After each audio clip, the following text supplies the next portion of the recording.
Els comuns de l'Alt Penedès fa temps que estem treballant els temes de la mobilitat sostenible i en aquesta mobilitat sostenible estem fent molta incidència en el transport en ferrocarril. Hi ha un tema que ens preocupa especialment, a més del mal servei que tenim, que és el tema de l'estat de les estacions.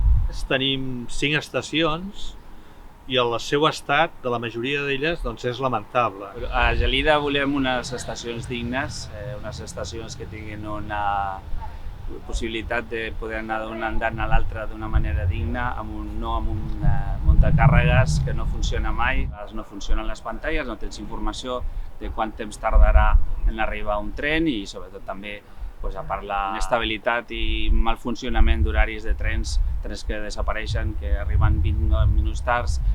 L'estació de Vilafranca, qualsevol que hagi estat, pot pensar que no és una estació d'una capital de comarca. Te la miris com te la miris, l'estació.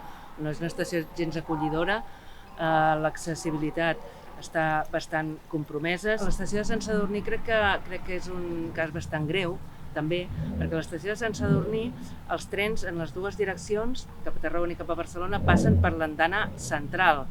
Sí o sí has de baixar per un pas subterrani o has de passar per sobre les vies, cosa que fa anys que està més que prohibida, però Renfe i Adif no faciliten res més.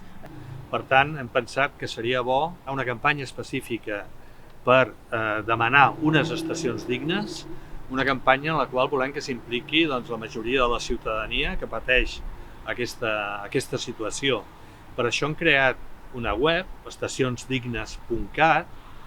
Hi ha un manifest que es pot signar per donar-li suport i que demanem a tothom que estigui d'acord amb aquest manifest que el signi, però sobretot el que volem és que els ciutadans i ciutadanes de la comarca de l'Alt Penedès s'impliquin i participin activament en aquesta campanya a través de la pròpia web, aportant fotografies o aportant testimonis de quina és la situació de les seves estacions que utilitzen dia a dia.